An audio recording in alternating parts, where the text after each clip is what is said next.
Olá, meu nome é Roberto Novaes e essa é a nossa primeira aula do nosso curso de Engenharia Jurídica.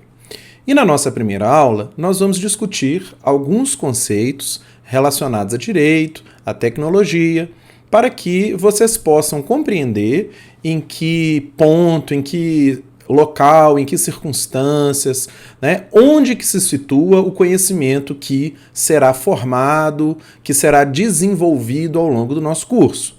Uma vez que nós estamos lidando com um campo que é muito grande, que é muito vasto, que tem dezenas de aplicações diferentes, e outra coisa, ele é um campo muito novo também. Então, as pessoas também não estão acostumadas a pensar em direito e tecnologia da forma que nós vamos apresentar, obviamente, e não tem aquela visão intuitiva do que como por exemplo, a gente teria já nos ramos do direito que a gente estudou na faculdade, e a gente já consegue adiantar as opções profissionais que a gente vem a ter. Nessa parte introdutória, nós vamos abordar aqui esses três primeiros conceitos, a saber, tecnologia e profissão jurídica. Então, no nosso vídeo de hoje, nós vamos falar sobre tecnologia principalmente. Tá? Nos próximos 2 vídeos, nós vamos tratar desse segundo ponto, que é a decomposição e comoditização dos serviços jurídicos. Nós vamos trazer aqui principalmente o argumento que é desenvolvido por Susskind, nós vamos falar desse autor. E no último nós vamos falar um pouquinho do que são Law-Techs, como que é o perfil das Law-Techs aqui no Brasil e as novas perspectivas profissionais, tentando situar essa carreira de engenheiro jurídico dentro desse panorama maior. Bom, primeira definição que a gente tem que fazer é justamente a definição de tecnologia. Tecnologia, gente, é uma palavra super ampla. Palavra tem dezenas de significados diferentes e de aplicações diferentes. Então, antes da gente falar de tecnologia e direito, de direito e tecnologia, a gente tem que dizer de onde que vem essa palavra e o que a gente quer tratar com isso, o que a gente quer dizer com isso. Aqui, pessoal, está escrito aqui em grego, que é de onde vem essa palavra, obviamente. A pronúncia disso seria terni, com CH assim puxado, que é essa letra X, esse xão que tem aí, que é uma letra grega, que é o ri, que fala mais ou menos como alemão. Então a palavra seria terni. E no original grego, nos textos gregos antigos, isso já tem em Platão, isso está escrito em Aristóteles, enfim. Essa palavra foi ganhando o sentido de fazer, de produzir, diferentemente de outros conhecimentos. Os gregos mapearam os diferentes tipos de conhecimentos, que seriam os conhecimentos teóricos, por um lado, e os conhecimentos éticos, de outro lado. Então a gente já pode ver na obra de Aristóteles uma distinção muito clara entre essas 3 grandes formas de conhecimento. O conhecimento da pura teoria, o conhecimento chamado teorético ou epistêmico, o conhecimento da pura observação, o conhecimento prático, o conhecimento aplicado ao agir, que é a ética, e um conhecimento dedicado ao produzir, ao fazer, ao construir alguma coisa, que é o conhecimento técnico, que a gente veio a traduzir como técnico. Em latim, pessoal, isso vem a ser traduzido aqui normalmente como ars, que é de onde vem a palavra arte, como vocês já devem ter percebido, e vem artesanato, artefato, artífice, ou seja, tudo ligado ao fazer, ao produzir, ao construir, ao transformar a sua ação numa obra, transformar a sua ação num produto. É claro que, passando aqui ao nosso próximo ponto, é claro que nós não vamos tratar de filosofia, apesar da minha formação original ser, meu mestrado e doutorado foi na filosofia do direito, e foi na filosofia grega, por isso que eu não poderia deixar de comentar, mas isso não é um curso de filosofia. E também nós não vamos falar de tecnologia em geral. Nós vamos abordar aqui tecnologia como tecnologia da informação e comunicação, que é o que nos interessa, as apelidadas de TICs, tecnologia da informação e da comunicação, ou em inglês, IT, Information Technology, que é o nome que a gente encontra. O que a gente tem hoje em dia, que é presente, que vem de maneira avassaladora no ramo jurídico, que transforma profundamente o ramo jurídico e permite, portanto, a criação das novas profissões, é a tecnologia da informação e da comunicação. Então, no nosso curso de Direito e Tecnologia, nós estamos usando tecnologia nesse sentido de TIC, tecnologia da informação e da comunicação, e aqui eu chamo a atenção para esses 4 pontos, ou seja, primeiro, a computação, a existência de máquinas que são programáveis para fazer operações arbitrárias, ou seja, operações que a gente quiser que elas façam. Então, um computador é diferente de uma ferramenta, simplesmente. Uma ferramenta, em geral, ela não é programável, né? Ou seja, eu não posso, embora uma furadeira tenha lá alguns botões que me permitam colocá-la mais rápido, mais devagar, batendo para furar concreto ou de maneira contínua para furar madeira, mas ela não é programável, né? Ou ela é programável no sentido tão simples que sequer nós vamos considerá-la como algo, a sua programabilidade. Já um computador é uma ferramenta que, se não for programada, ela não faz nada, né? Ela consegue fazer contas muito básicas e mesmo assim ela tem que ser programada para fazer essas contas, e a partir de um conjunto de operações que o próprio ser humano que manipula aquela máquina a informa, ela é capaz de realizar praticamente qualquer coisa que a gente quer que ela realize.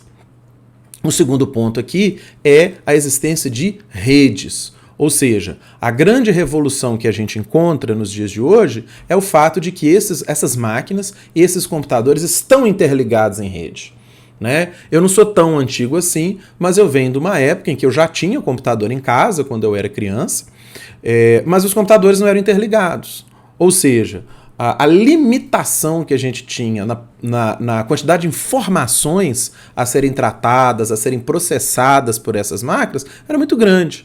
A gente tinha que recorrer ou aos antigos disquetes de 5 polegadas, né, aquele disquetão flexível, que eu não sei se vocês já viram, ou a gente tinha que recorrer a fitas cassete, que conseguiam carregar muito poucas informações.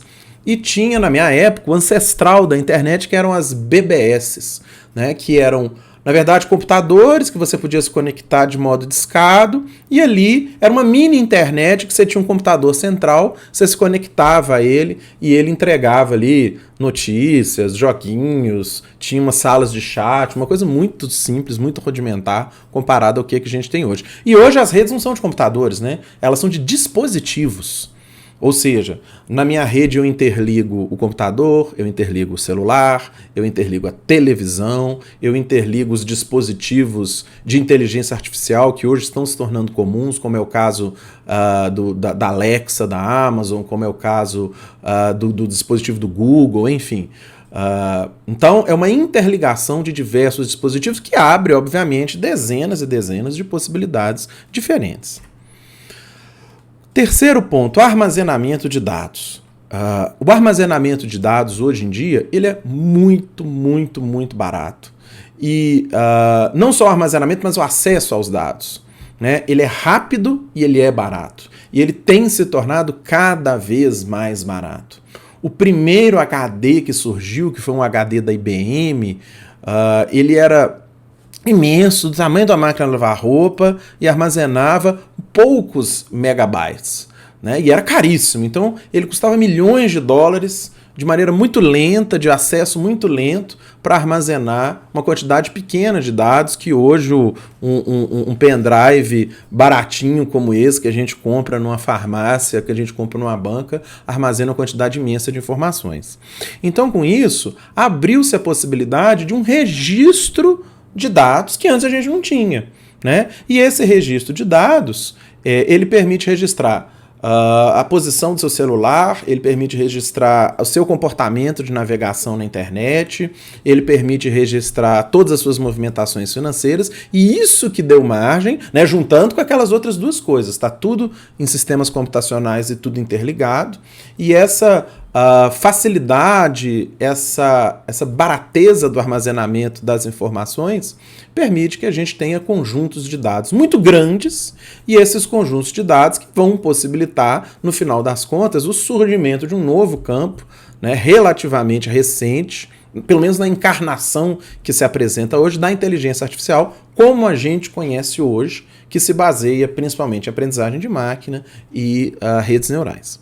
O último ponto que nós vamos abordar aqui dessas TICs, que é revolucionário, é a mobilidade. Então, os dispositivos são leves, os dispositivos são portáteis, os dispositivos estão conosco o tempo todo. Obviamente, o grande exemplo disso são os smartphones, né? Que a gente chama de telefone só por uma conveniência e por uma inércia. Na verdade, esses aparelhinhos, né, que todo mundo tem, o Brasil hoje tem mais de 200 milhões de aparelhos, quer dizer, mais de um aparelho por habitante. A gente, na verdade, é um computador que é carregado conosco. Né? Ele é um telefone num sentido muito remoto, na verdade. Né? A gente usa esse aparelho para tudo, menos para falar, ou a menor utilidade que ele tem para nós hoje em dia é a utilidade de falar no sentido estrito de telefone. Claro, a gente usa para comunicar, principalmente, comunicar via mensagem, comunicar via áudio, mas para receber notícias, para fazer operações, enfim, para tudo que vocês já conhecem, não preciso ficar chovendo molhado aqui. Então, retomando, quando nós estamos falando de tecnologia, a nossa referência é a tecnologia da informação e comunicação, traduzida principalmente por esses 4 pontos fundamentais: computação, redes, armazenamento e mobilidade. E aqui hoje nós estamos na fase, né, de fazer distinções, de fazer separações, para deixar claro do que nós estamos dizendo e para não sair arbitrariamente misturando conceitos, misturando ideias. A gente tem que ter um rigor na nossa apresentação aqui. Então eu vou fazer 2 distinções aqui entre 3 conceitos. Né? Já chama atenção aqui, ó, que eu tenho a diferença aqui, esse sinal que é exclamação igual, que vocês podem ver aqui. Na maioria das linguagens de programação, exclamação igual significa diferente. Né? A gente não tem um símbolo diferente no teclado, então a gente improvisa com essa exclamação igual, que imita aquela barrinha cortando o símbolo de igual que a gente aprendeu na matemática. Então vamos fazer 3 diferenças aqui. Primeiro, direito da tecnologia é diferente de... Como é que a gente lê isso aqui? Direito da tecnologia é diferente de direito computacional, que é diferente de tecnologia aplicada ao direito. O que eu chamo cada uma dessas coisas? Pessoal, os conceitos não têm donos, tá? Essa é uma distinção que nós estamos fazendo aqui nesse curso. É claro que eu estou me baseando na literatura, eu estou me baseando em outras referências, mas é uma distinção convencional. Nós estamos convencionando aqui nesse curso que essas 3 coisas serão referidas por expressões diferentes. E eu acho que essa distinção nos ajuda, obviamente, a compreender, nos ajuda a mapear, nos ajuda a entender onde é que nós estamos pisando. Então, o que eu entendo por direito da tecnologia? Direito da tecnologia são todos aqueles ramos do direito normativo, no sentido normativo, que vem regular tecnologia da informação e da comunicação. Ou seja, não havia internet, passa a existir internet e relações jurídicas vão surgir ali, fatos jurídicos vão surgir ali e eles vão precisar de ser regulados. Né? Nós temos o exemplo de várias e várias leis que surgiram nos últimos anos no Brasil e no mundo de modo a regular o comportamento das pessoas em relação à tecnologia, em relação à internet, por exemplo. Então nós podemos citar, né, o Marco Civil da Internet, nós podemos citar a Lei Geral de Proteção de Dados, nós podemos citar a GDPR europeia, enfim, são as normas relativas a regulação da tecnologia. Então é isso que nós estamos chamando de direito da tecnologia, como se fosse um ramo do direito, né? Aí nós não vamos nem entrar na discussão de ramo do direito, mas enfim, como se fosse uma área do direito que engloba aquele conjunto de normas relativas à tecnologia da informação e da comunicação. Tá? Esse não é o objeto do presente curso. Existe todo um conjunto de estudos que pode ser feito nesse sentido, mas não é isso que nós vamos estudar aqui. Então, nós não vamos estudar LGPD, nós não vamos estudar neutralidade de rede, nós não vamos estudar Marco Civil da Internet, nós não vamos estudar regulação de fake news. Não é isso o nosso objetivo nesse curso. O segundo ponto é o chamado direito computacional. O que é o direito computacional? Direito computacional, aqui eu estou me apropriando de um conceito que que eu li, né, que eu tomei como referência lá na Universidade de Stanford. A Universidade de Stanford, lá em São Francisco, né, lá em Palo Alto, ela tem um grupo chamado Codex, que reúne tanto a Faculdade de Direito quanto o curso de Ciência da Computação. E eles estudam principalmente, mas não apenas, mas principalmente o direito computacional. Ou seja, o uso da tecnologia, da informação, da tecnologia computacional principalmente, a análise jurídica. E o que eles chamam de análise jurídica? A análise jurídica é o trabalho de aplicação de normas realmente. Ou seja, a tomada de um fato, a subsunção desse fato a uma norma e a determinação de uma consequência jurídica. Ou seja, é o trabalho da tecnologia no auxílio do raciocínio jurídico propriamente dito. Então esse eu acho que é o momento de fronteira mesmo, né? O mais difícil mesmo, mais complexo mesmo. Quer dizer, como é que eu posso submeter a realidade, tanto factual, como a realidade jurídica, a uma máquina computacional e ela pode me dizer uma posição jurídica. Quer dizer, eu vou narrar um caso a um computador, né, de alguma maneira, por uma interface qualquer, seja escrita, seja oral, seja por voz, enfim. E esse computador vai me apresentar uma solução para aquela questão, vai me dar um parecer. Vou chegar para o computador e dizer, olha, computador, eu fui demitido. E o computador vai me perguntar, quando é que você foi contratado? Você tinha carteira assinada? Você fazia hora extra? E eu vou respondendo essas perguntas ali para o computador. Ele vai me dizer, olha, o direito aplicável ao seu caso é esse, e, portanto, veja aqui a reclamação trabalhista que você pode fazer. Né? Então, isso seria o trabalho de análise jurídica. Eu vou deixar como referência um material lá do Codex, tratando do que é esse direito computacional. Mas isso eu considero um trabalho de fronteira, um trabalho bastante difícil e complexo, que a gente pode até chegar nele, mas nós não vamos chegar aí nesse nível num curso introdutório. O último ponto aqui é o da tecnologia aplicada ao direito. Ou seja, o uso da tecnologia, da computação e da informação, das TICs, no trabalho do nosso dia a dia. Na prestação do serviço advocatício, no exercício da jurisdição, no exercício do trabalho do Ministério Público e no exercício de tarefas administrativas, tarefas burocráticas que envolvam o trabalho do dia a dia do advogado, do dia a dia do jurista. Ou seja, o que principalmente nós vamos estudar, eu acho que é o que é possível estudar num primeiro momento, é o uso de todo esse ferramental dentro da melhoria do nosso trabalho. Tá? Então é isso que nós vamos focar num primeiro momento e é isso que nós vamos focar ao tratar do trabalho do engenheiro jurídico. O engenheiro jurídico como aquele profissional, por enquanto nós estamos dando uma definição provisória, tá? Mas o engenheiro jurídico como aquele profissional que se usa das ferramentas, que se utiliza das ferramentas da tecnologia da informação e comunicação, ele se utiliza do computador, ele se utiliza dos dispositivos móveis, ele se utiliza das redes, enfim, de softwares, né, para simplificar e facilitar, tornar mais produtivo, aumentar a qualidade, o trabalho jurídico do nosso dia a dia. Então vamos voltar aqui ao nosso último slide desse vídeo, só para a gente poder fazer marcar essa distinção. Direito da tecnologia, eu estou definindo aqui, se alguém quiser definir de outra forma, não tem problema, tá? Mas eu estou definindo aqui como a normatividade que passa a existir, essa nova normatividade que passa a existir e a incidir sobre o fenômeno tecnológico, sobre o conjunto de inovações tecnológicas.